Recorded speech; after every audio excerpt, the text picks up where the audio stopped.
Thank you for joining us. This is Michelle Savage with XBRL US, and you are here for the webinar on XBRL data quality. Get involved in the public review. We're going to get started in about 4 minutes. Our webinar today is to let you hear from some data consumers from Bloomberg and from CalcBench, who are going to walk you through some of the problems that they see in XBRL filings today. And we're going to learn about an initiative that they've actually participated in and are part of to help public companies create better quality data. This initiative was established through the XBRL US Center for Data Quality, and it's led by the Data Quality Committee, and you're going to hear a lot more about that today. Our speakers are Emil Ethmides, who's Global Regulatory Monitor at Bloomberg, Pranav Ghai, who's a co-founder of CalcBench. We have Campbell Pride, President and CEO of XBRL US, and we have Mike Starr, who's the chair of the XBRL US Data Quality Committee that I mentioned earlier, and he's also Vice President, Governmental and Regulatory Affairs at Workiva. So with that, I'm going to turn it over to Mike. Oh, and I apologize, I'm going to run through our agenda here. First, we're going to talk a little bit about the Data Quality Committee. We'll give a review of some of the data quality issues that we see in XBRL, and then we'll walk you through a demonstration of the public review and comment and how filers can contribute to that process. So I'm going to turn over now to Mike Starr.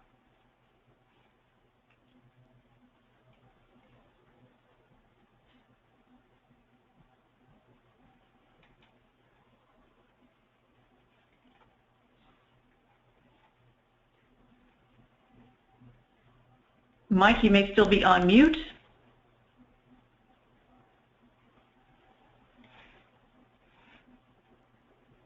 Thanks, Michelle. I was. Okay.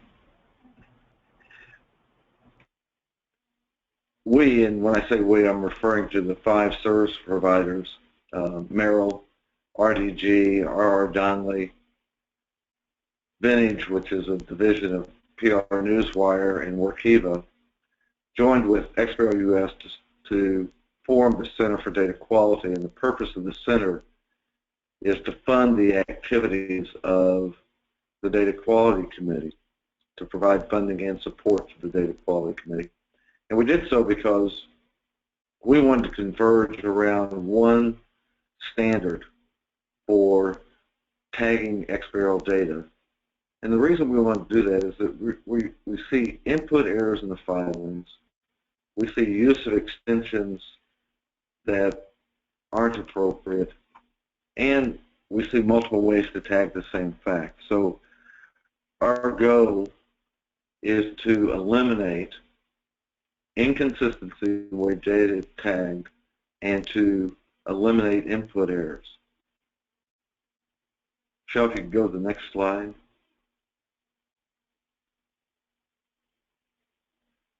As I said, that's the mission. Provide freely available guidance and validation rules to eliminate inconsistencies and errors in the data in order to enable automated analysis of the data, which after all is the intent for the XBRL initiative at the SEC. Go to the next slide.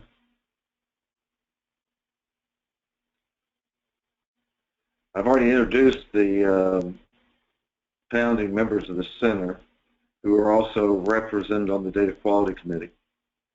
On the right-hand side, we have a real strong focus on usability, and to help us with that, we have brought to the committee 7 entities that are involved in the use of data. So the AICPA, the accounting firms, are beginning to use the data more and more. And the AICPA has a representative, Jeff Nauman from Deloitte. Bloomberg, you'll hear from Emil later. CalcBench, you'll hear from Prav later. CFA Institute, representing analysts, Credit Suisse, well-known investment bank. CapIQ, another data aggregator. And Craig Lewis, an academic who uses data in his work at Vanderbilt and is also the former chief SEC chief economist and the director of the Division of Economic and Risk Analysis. And then lastly, the FASB serves as a permanent observer on this committee, represented by Louis Mathern. Go to the next slide, please. So the activities of the committee are pretty straightforward. We want to develop unambiguous guidance on how to tag financial data using XBRL, make it freely available, so it's open source, make freely available automated validation rules to verify compliance with the guidance of the committee, and validation rules that will prevent or detect tagging errors. We want to be transparent, so we want to get input to public exposure of our proposed guidance and validation rules. The public review comment period will be 60 days, and we will incorporate input as appropriate in the final approved guidance and validation rules. And then lastly, we have regular scheduled semi-annual meetings with the staff of the SEC to update them on what we're working on, the progress that we're making, and the issues that we see in the data that we think need to be fixed. And again, our purpose is to converge around one standard. We want to become the definitive standard for data quality. Next slide, please. So as I said, the public review period is 60 days. The materials that are posted will be the guidance, a plain English version of the rules, test cases so that if you want to incorporate the rules in your software, you can run those test cases and see if you get the right results. Then reference implementation of the rules, again, so that if you want to code the rules in the language of your language of choice and incorporate it in your software product or a software product, you can. And then finally, when we publish the rules and guidance, the rules will be freely available in the REL open source platform, and they will be freely available for incorporation in software tools for tagging XBRL. Next slide, please. So I'm going to turn it over to Emil and Pranav and have them give you the perspective of users of the XBRL data. So Emil and Pranav, the floor is yours.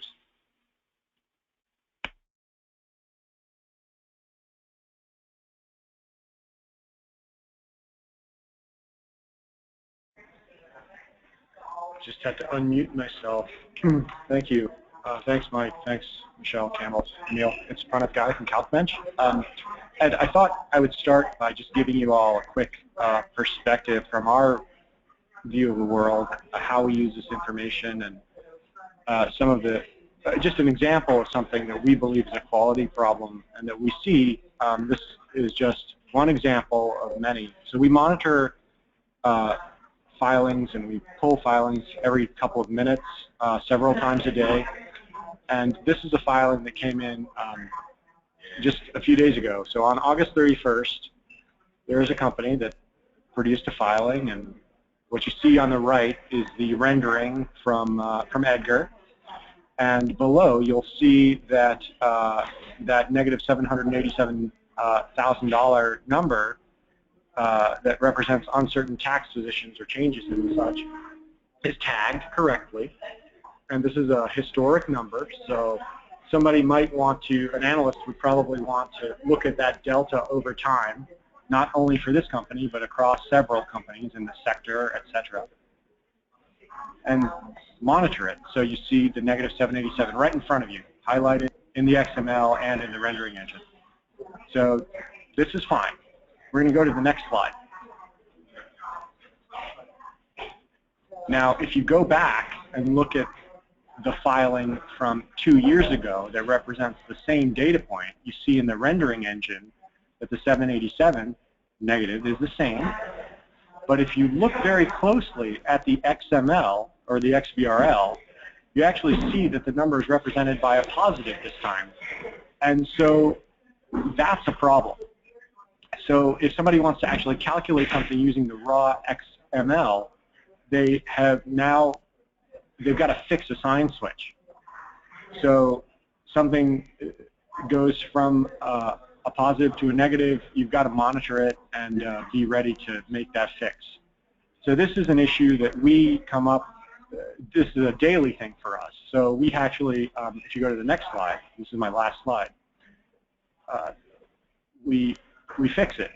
So we also let people know that through our CalcBench filer portal that anyone can go and sign up for, that this is an issue. So you go sign up and you can look at your own filing and see that, for example, what we've done in our database is actually flagged it, and you see it right there. The changes in uncertain tax positions is flagged, and someone can actually make sure that, you know, in future filings or things like that, they account for things like this. So a very brief thing, you know, this is one example of something that we correct for. There are other things that we monitor, little revisions and potential typos that we find, and we have an algorithm that goes and sorts it out and displays it for our customers. And that's basically it. I'm all done.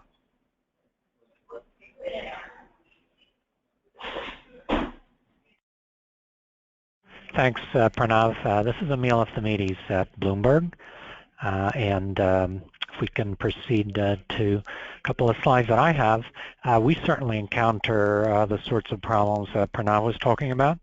I thought I would start by giving you a bit of a big picture overview of what we do.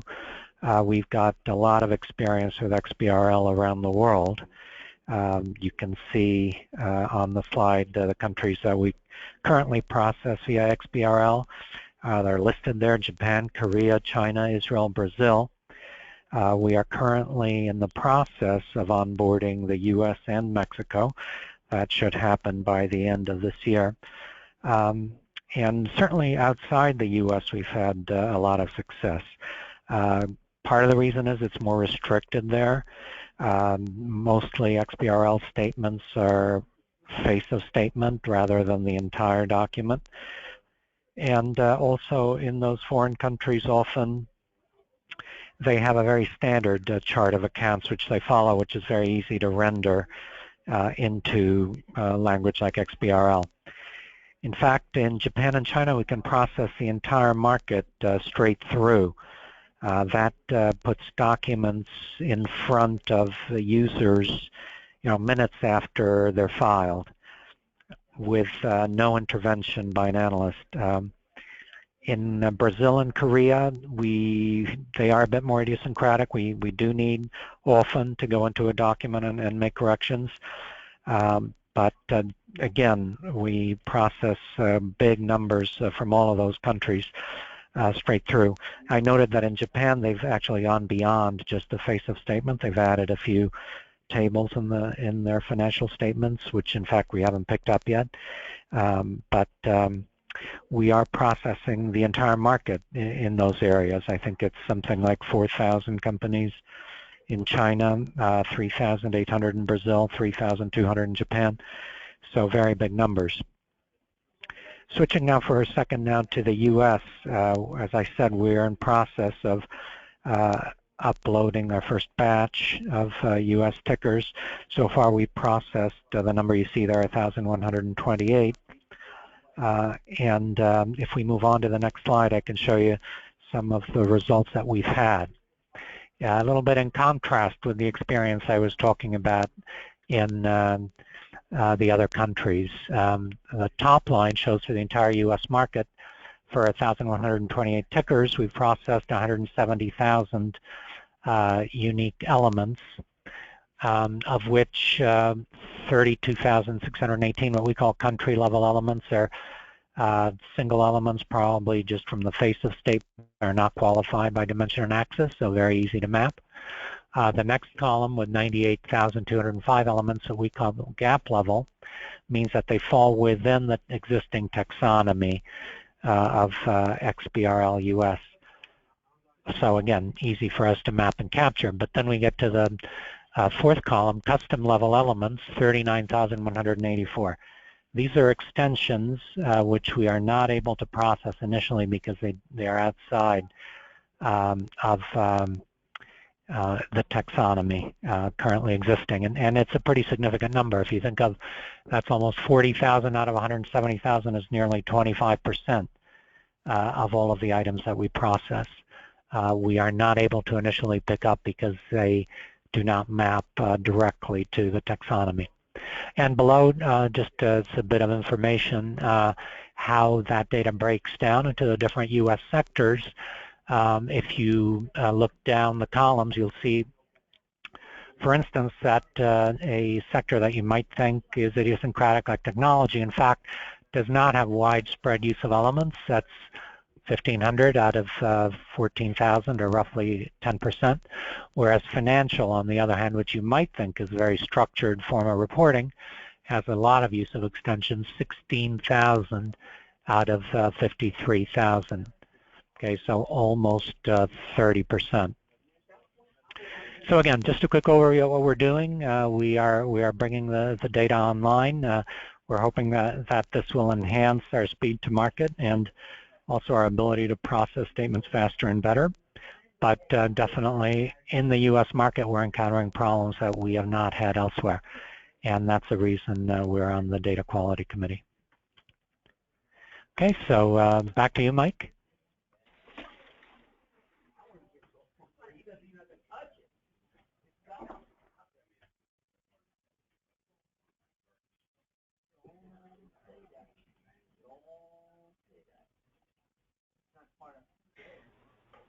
Mike, you might be on mute right now.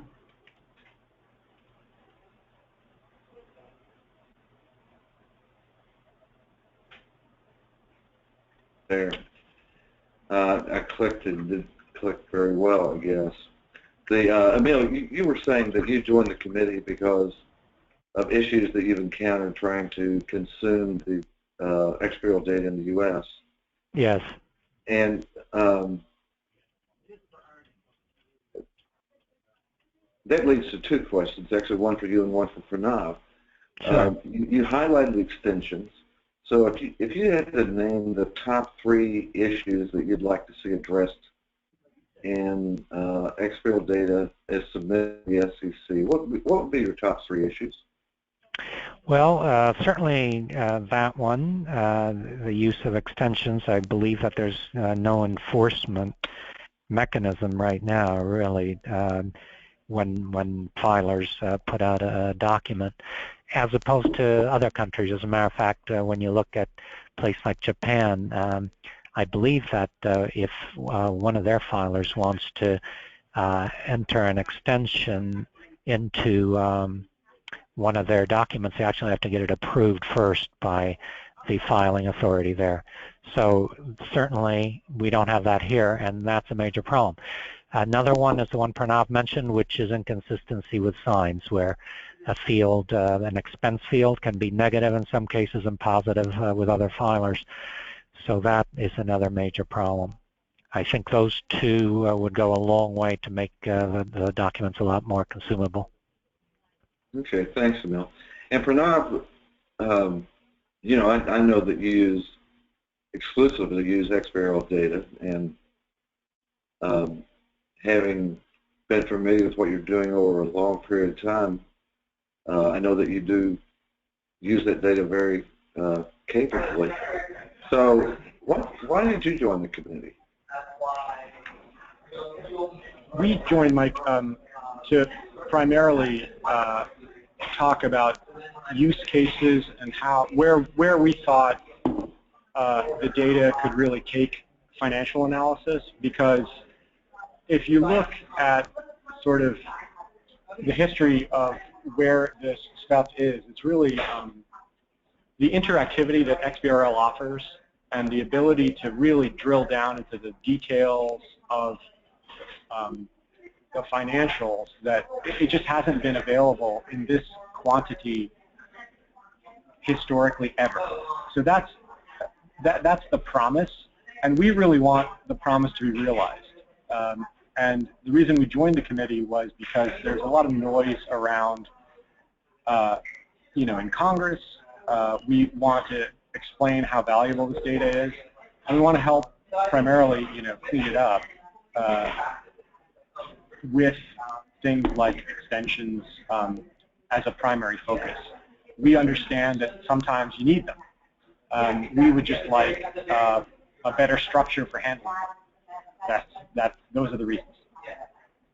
Okay, and yeah, you said something that leads to another question. You said that you talked about the ability to drill down and get more detailed information, and I assume that you're referring to the ability to consume in an automated process the information in the footnotes. Is that correct? That's absolutely correct. Okay. Things like, how does your revenue break down geographically and by product line? Things like, what do your liabilities look like? What are your contingencies? What are your commitments? These are things that, vendors historically have had. Perhaps they have put them behind expensive paywalls, and we're there to break a lot of that down.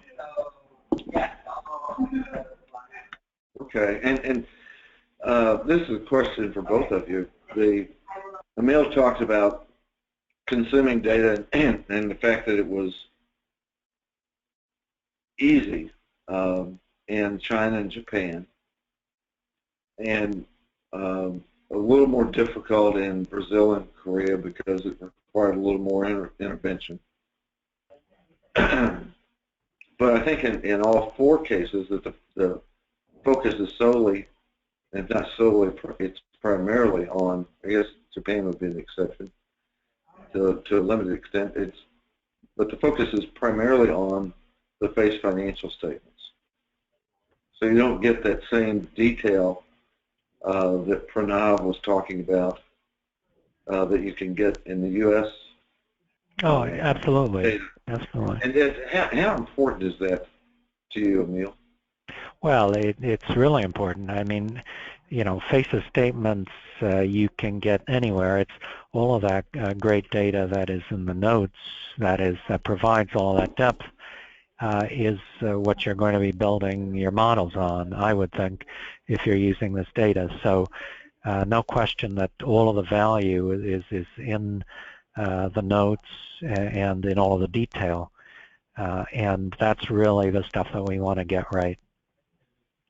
Yeah, and I assume that your view is that the real value of XBRL itself is to provide a way to get that data in an automated process.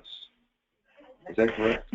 Yes, that's right. You can pipe it right into your models, and the speed too. The fact that ideally you would have all of this basically as soon as it's released, without having an army of people scraping reports, tagging the data. So yeah, speed and accuracy are really where we are. We have the speed. I think what we're missing a little bit now is the accuracy. Yeah, and that really gets to the input errors, the negative values, correct, and to the fact that extensions, for the most part, require some human intervention, which really runs contrary to using an automated process. So, yeah, really, I think if filers really want to get their stuff in front of clients or in front of analysts and in front of the markets as fast as possible, I think they really have to ensure that those statements those filings are good, that they stick to the taxonomy. That's the way to get everything in front of everybody as fast as possible. Otherwise, things just get dropped. So the solution really, I think that would work for us, really works most of all for the filer, and that you're able to get the information out that you want to get out. Well, and it also seems to me if you can make the consumption of the data easier, that you will also make tagging or creating the data easier for the filer. So Yep. Hopefully we can come to some good solutions for everyone. Absolutely. Thanks to both of you for sharing your insights, and I know you're staying on in case there are questions later, but now we'll go to Campbell to talk about the public review process. Okay, thanks, Mike. If we go to the first slide, thank you, Michelle. So one of the things that the committee does is, or two things that the committee does is release guidance and release rules. And as part of that process, one of the things we want to do is get as much feedback from folks as possible. And to facilitate that process, we conduct a public review for any guidance or any rules that we propose to release. And so I thought today we'll just go through that, walk through that process and some of the rules that have been released for public review. And so just to make sure everyone understands what that's about, and we can get as much feedback as possible, because at some point in the future those rules are probably going to have an impact on you. So this first slide is just showing you you can go to the XBRL US website and you can look at these rules, and you can provide comments or feedback. What we've tried to do with these rules is to make them as easy as possible to understand and written them in a plain English format. So if you go to this website on our website, you can see it. If you just go to xbrl.us, there's a banner that rotates around, and it rotates around. You can click on it, or you can go to the data quality link, and then you can look at these. You can go to the next slide, please, Michelle. So basically, we've proposed, for the public review, we've proposed 7 rules, and each of these rules tests a number of assertions in a filing, and one of them tests elements that can't be negative. So obviously, we're trying to address that problem pretty early on. And just to explain what a rule is, so basically a rule is an assertion that can be run over many elements. So one rule could be testing, thousands of elements to make sure that it's not negative. But it only addresses, the known issues in filed data. We're not trying to use it as a way to pick up potential situations. So we've tried to go into a lot of attention, or paid a lot of attention, and trying not to have false positives. So if people can look at, obviously we want people to review these, and if they think there's situations where we may be giving an error when it's not an error, we want to hear about that. We don't want to waste filers' time by going and looking at things that could be errors when in fact they're not. So we're trying to get these rules as tight as possible. And the rules are only going to fire when that element is present in a filing. Just so when software providers take these rules and roll them out, or you can use some of the tools that we'll provide, you can get a very accurate list of some of the issues, and then you can just address those directly rather than wading through a lot of stuff to make sure it's okay. So that's kind of one of the basis of what we're doing this on. So it's important that if you can have a look at this stuff early on, it would be appreciated, so that we don't have the rules released and then have people coming back and saying, well, in these circumstances it's not a problem. Each of the rules themselves we've tried to put error messages associated with them, which can make it easy for you to clear the rules, or so you know what the issue is. I know in the past with some of these XBRL errors, they can seem a little bit cryptic, so we've tried to write these in a very plain English way. They reference back to the rule documents as well, so that you have a pretty good idea of what the issue is, and they should be easy to identify and resolve. And they'll include in there the element name and what's the fact that it's affected. If you go to the next slide, please, Michelle. So for the 7 rules, if you go to the website, you'll see on this, on each one, there's basically a description of what the rule's trying to do. In this particular case, this is making sure that assets equals liabilities and equity, which is basically checking that your balance sheet balances, that all your debits and credits match. So hopefully that's the case. Some companies don't have this, but this is just and then the next part is just the problem solved by the rule. It just basically tells you, why do we even have this rule in place? And then there's an example rule message, which just shows, what the message would come up as. If there is, as part of looking through each of these, if there's anything that you think in the rule message that should be improved, there should be other information that you need to resolve it, please let us know. Please put a comment in. If there's some ambiguity in the rule, or that you think it's not clear how it's checking, how that check will run, then please give us a comment and we can add that in. In addition to this, there is a global rule document which you will see on the website as well, which basically applies to all rules. So if in the case where assets equals liabilities and equity, we're checking that, checking that those values match, but there's a certain tolerance incorporated in that. If you've put assets as millions and you put liabilities and equities as thousands, we're going to check the accuracy in millions, right? So that's covered in the global rule document. So you may want to have a look at that as well if you really want to get into the details of it. So we can go to the next slide, please, Michelle. The other thing that's on the website as well is some resources for developers. If you're developing software to use these rules, there's information up there for you as well. There is a reference implementation, which is code, which has been made available. So if you're a developer, you can take that, you can download it, and you can run the rules. There's also test cases there which enable you to take the software that you've developed and check them against those test cases and make sure you get the same results. And all that information can be accessed from the website. That's on something called GitHub. So for those developers familiar with that, it's a GitHub repository which you can download, and then you can also put comments on as well. We can go to the next slide, please, Michelle. So these are the 7 rules that are currently we're looking for comment on. So I'll just go through these just quickly, just to give you just a context for them. So these rules are basically, they could test multiple assertions, so element values are equal. At the moment, this is just looking at assets and liabilities, but over time there's going to be additional things added in to each of these rules as we go through. Context after the period end date. This is really trying to address a lot of things that happen with subsequent events and making sure that people have got the dates lined up properly on facts that they're reporting. DEI and block tag date contexts. This is just making sure that you've got, when you're tagging a lot of the DEI values, that you've got the dates associated with those correct as well.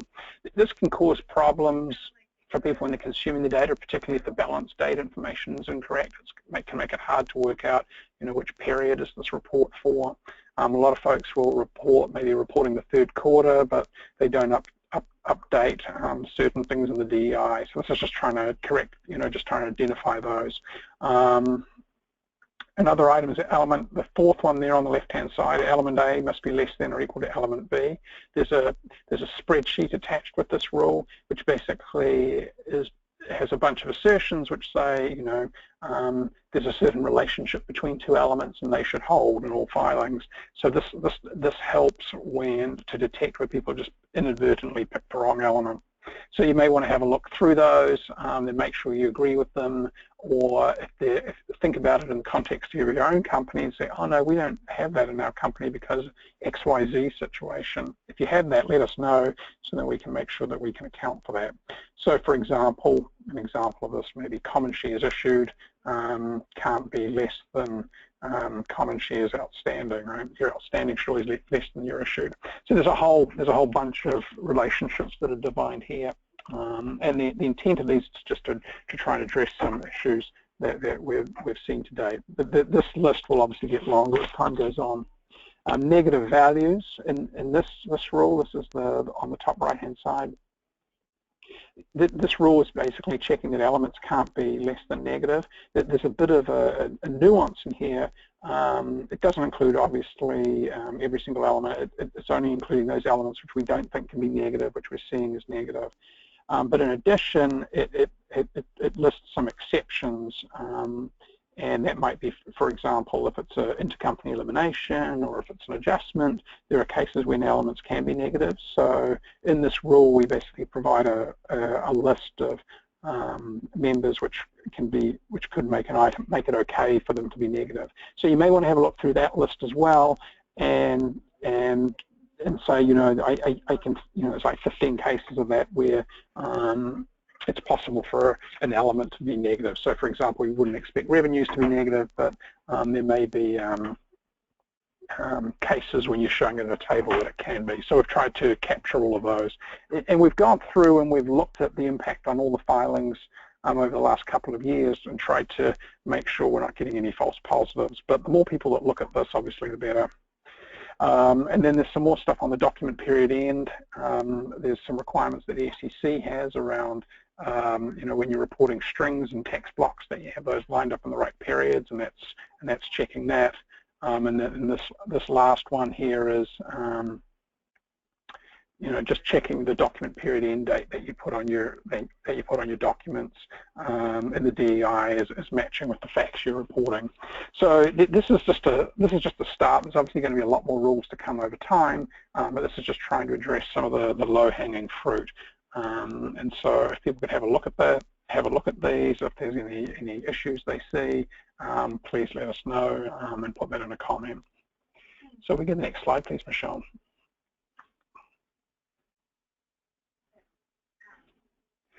So what do we need from you? And I've tried to address this as I've just gone through these, but just to reiterate that, if you're a filer or a data provider or filing agent, you know, what is the concern with the proposed rule? Please be as specific as possible and include examples if you can. And if you have any guidance on how you think it should be revised or a situation that it should take into account, please let us know. And, you know, if you've got a revision and you think it's going to improve quality of the data, please let us know as well.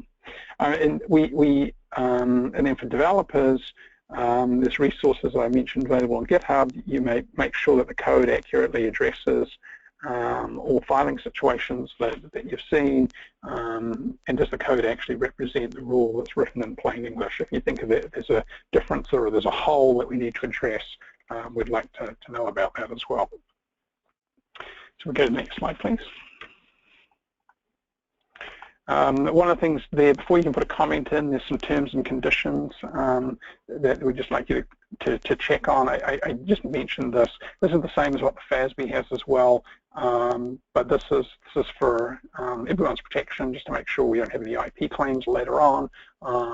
So if you're putting comments, be clear that you're making those comments freely available. You're not putting any restriction on those comments whatsoever, and that's what all the terms and conditions are requiring.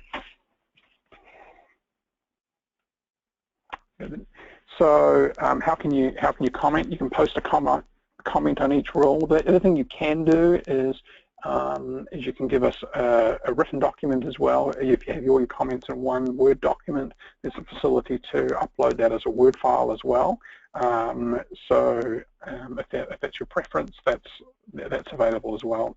You can see comment once you file a comment. Those comments can be seen by everybody.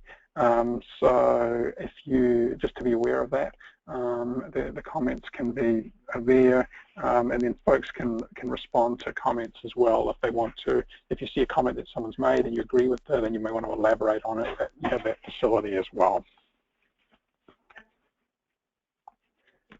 So that's everything on the comments. So if you have any questions on the public comment, we'll have a question section at the end of this, and we can have any questions you have. Now the committee meets on a monthly basis to approve guidance and to approve new rules. They're an open meeting. If you'd like to listen into those meetings, you're more than welcome. The next meeting is on September 29th, and then there's another meeting. The following meeting will be on October 21st. The plan is for based after the public review finishes, which is going to be September 14th. So you've got a few days to get comments in if you haven't already. The public reviews are available for 60 days. So we're doing this webinar obviously to everyone likes to leave last minute, make sure we can get that in. And then we hope to have the initial set of rules published next month.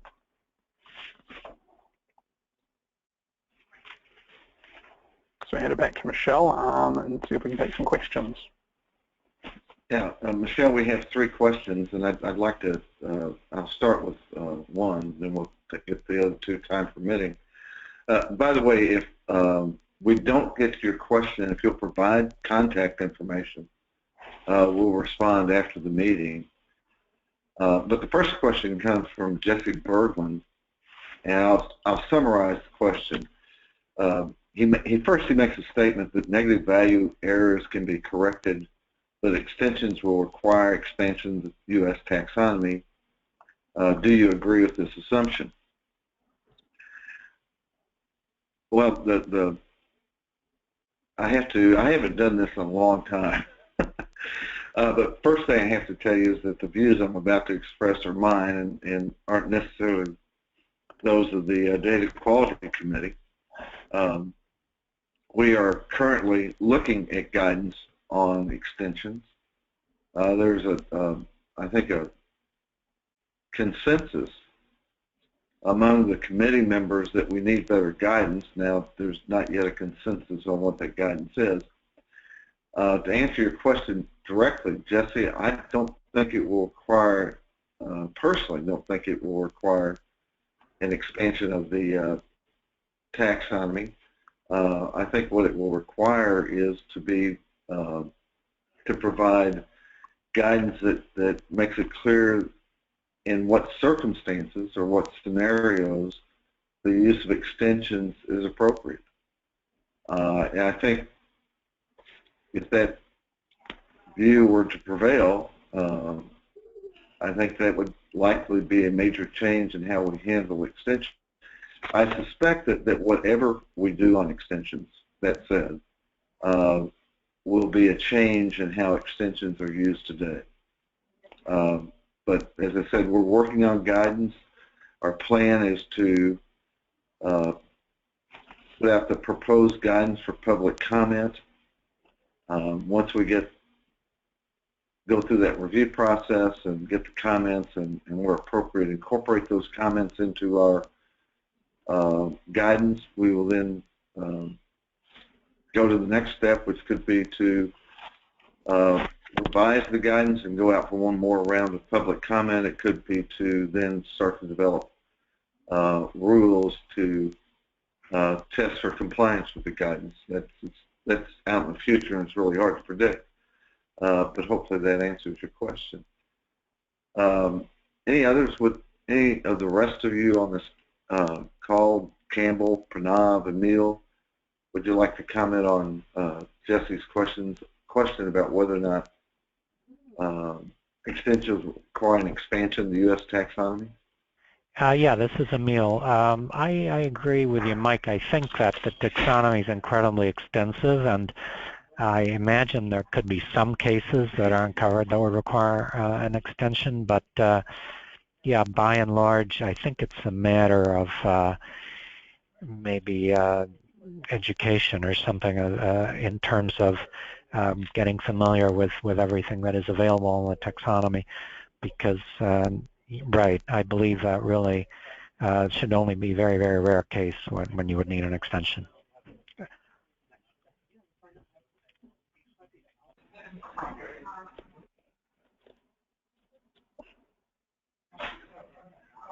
I can add one other thing.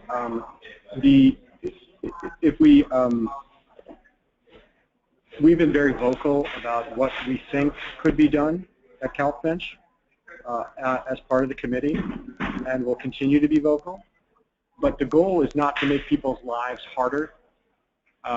We clearly understand that the onus of filing is of great difficulty, and the goal is not, our purpose is not to make the filer have a more difficult time. ultimately, a lot of the things that we're proposing are, will I believe make it easier on the filers, because not only will the idea of you'll be able to look across the map at your peers, who's doing what, your competitors, your suppliers. All of this should be available to you as an ancillary component of everything that you do. So that's our goal, not to make it harder. Emily, anything you want to add? I suppose the only thing I'd add is that, into the expansion of the taxonomy, one of the things we're doing is going through and writing guidance on each of the topic areas, and I'm sure there are going to be some requests for additions. I know in some cases in small reporting companies, particularly with movements in capital, there's some, a lot of payments made in capital. There may be a need to evaluate having some additional elements there. So I don't think it's off the table, and I think there's some areas where obviously there may have to be additional elements added to the taxonomy, but we do want to address, a vast amount of extensions that are created where we know there are elements that already exist in the taxonomy, or there are dimensions that should be used to express it. So obviously, one of our focuses is to try and get those extensions down as much as we possibly can. There were two follow-up questions that are somewhat related to this topic. One came from Scott Morgan, and he asked if we're talking about extensions on the face financial statements or in the disclosures. And the other came from, and I apologize, I'm probably going to butcher this name, Balaji, who asked if the focus was going to be on the primary financial statements to begin with. And with respect to the first question, our initial review of guidance for extensions is focused on the face financial statements. Now, that doesn't mean that we will stop there. We just thought we would tackle that first. And I would add to that something Campbell said. I think as we look at our priorities, we've already tackled one of these. As we look at our priorities, I suspect that we will start to look at topical areas. And when we look at topical areas, we won't be concerned about face versus disclosure, but we'll be concerned about all the disclosure requirements for that topical area. So an example of that would be debt or debt disclosures, debt and debt disclosures, pensions, etc. So eventually we will look at extensions as they apply to the entire set of financial statements. I think, let me go back to Balaji's question, which was, will we focus primarily on the face financial statements? And while we will do that initially for extensions, I think we will then move probably to topical areas. Another question related to extensions.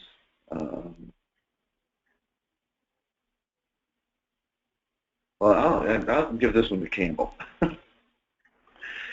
Campbell, there's a question here about how will these rules be used in comparison to the consistency suite rules? And then Scott had a follow-up that I'll get to after you answer that question. But here's his question. How will these rules be used in comparison to the consistency suite rules? Yeah, so one of the things that one of the things as part of the starting this committee is we took a lot of the rules that everyone had developed and then kind of put them into the pool of rules. So one of this first set of rules that we're rolling out, we've taken those rules the same as the Workiva rules and the XBRL US rules and any of the rules anyone else had, and we've basically tried to get those out. So we have in the consistency check rules. There's a whole lot of those there, and what we're doing is we're slowly rolling through those to make sure that we have consistency. We have that's a consistent set with those. So it's not, obviously the whole point of this committee is to have eventually get to a point where we only have one set of standard rules that everyone's following. So the goal is we don't want to have different sets of guidance, and we don't want to have different sets of rules out in the marketplace. So, obviously we want to consolidate those. There's a lot of work that needs to be done in terms of getting public review and getting consistency and getting everyone in agreement on that. So that's the process that we're currently running through. So, hopefully, over the next year, we're going to be able to incorporate all of those, and then we're going to have a set of free rules, which is going to be available to the entire marketplace, which everyone can run. And then, obviously, one of the things that we've talked about in this committee is we don't want to have a competitive marketplace around data quality checking. That should be a minimum standard that everyone can apply and everyone can run. So that's the goal of the committee. The goal is to fix the data quality and to have everyone working off the same standard. And that's what the committee and XBRL US is working towards in regards to consistency checks. Yeah, and as I said at the very, very beginning of this, the reason the 5 service providers in XBRL US came together was to converge the quality standards that we're all using or that we're encouraging our customers to use, and converge that into one standard that is the definitive standard for filings with the SEC.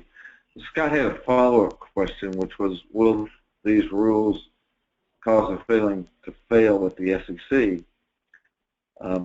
Obviously I can't speak for the SEC, but I feel pretty comfortable making this comment. These rules won't cause a filing to fail.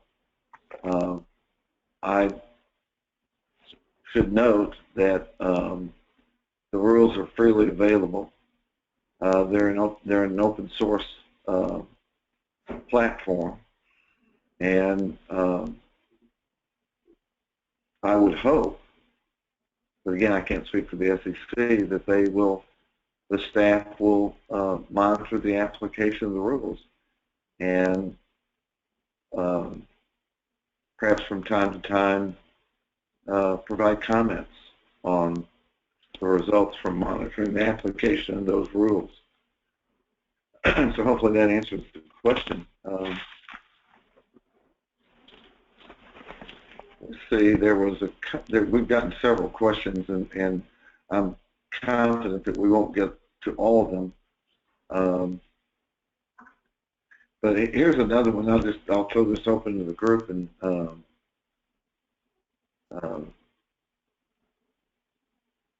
perhaps Campbell, you can take the first one. Where can we find a validation tool to test these proposed rules?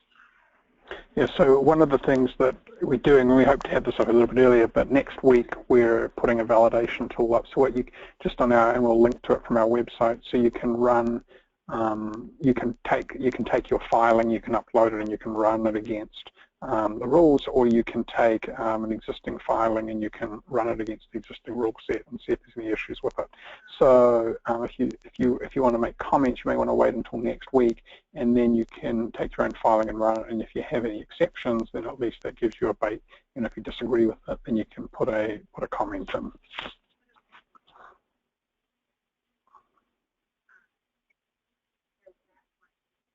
Okay, and Campbell, when those are available, if I wanted to use that tool, where would I find it? We're going to put a link on our website to it, so that you can. It'll be in the data quality review section. Another question was, if an error is identified through one of the rules, but the filer believes the tag is correct as is, and leaves the tag, what happens, any ramifications, visibility? Well, with respect to visibility, anyone has the ability to run these rules, I suppose, against any filing, so it will be visible. I would encourage you, if you encounter a situation where you think it's correct and the rule identified a potential error, that you let us know about that, because it could be that the rule needs refinement. Our goal is to limit false positives to 0, but realistically, and we go through an extensive testing process before we issue a rule. So we'll be confident that we've limited false positives to a very minimal amount, but I wouldn't want to pretend that we will catch everything every time before a rule goes out. So if you run into a situation where you think it's correct, let us know. Campbell, anything you want to add to that? No, I absolutely agree with that, and don't think it's a burden or anything. It's extremely important information that we want to collect, because that helps us understand the different scenarios. So ideally, you could let us know that before the public review ends, and that gives us time to make sure we can address it. But even if, and that, obviously we're not going to catch every one of those situations, but subsequent to the public review, and if the rule's been released, let us know as soon as possible, and then we can go back, and then we can make amendments to those rules to make sure that those situations don't come up.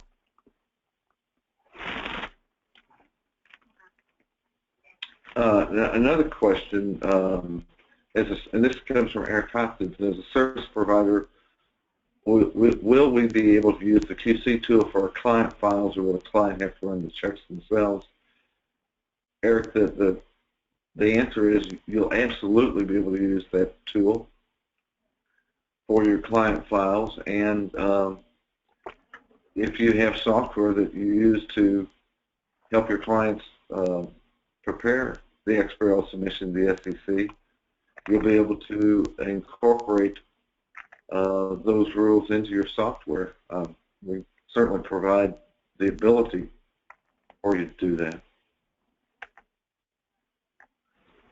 We've got 3 minutes, and I'm scrolling through the questions to see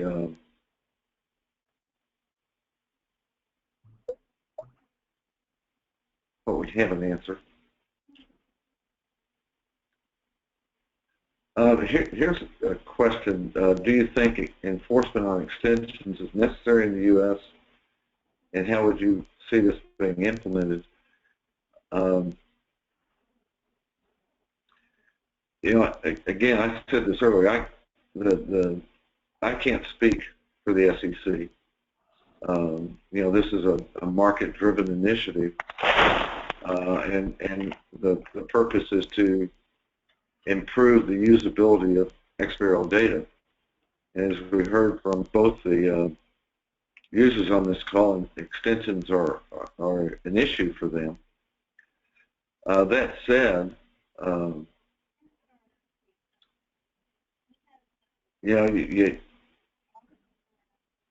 human nature is such that some level of enforcement probably will be necessary, but how it will be implemented, I couldn't tell you. I couldn't answer that question. Campbell, anything you want to add? Or Pranav or Emil? Yeah, I suppose the only thing that I'd add to that is that once we've decided on what the guidance is, and we've had the public review on how to handle some of these extension issues, is that we will be putting rules in, obviously, so that we can identify those situations, and so we will at some point, the ability to identify those issues will be available, and then on the enforcement, obviously that's the decision of the SEC, but obviously the SEC use those same tools as well. And I'll finish with this, and there was a question about whether software providers would implement these rules in their software. And as I've said a couple of times, the rules are available for that.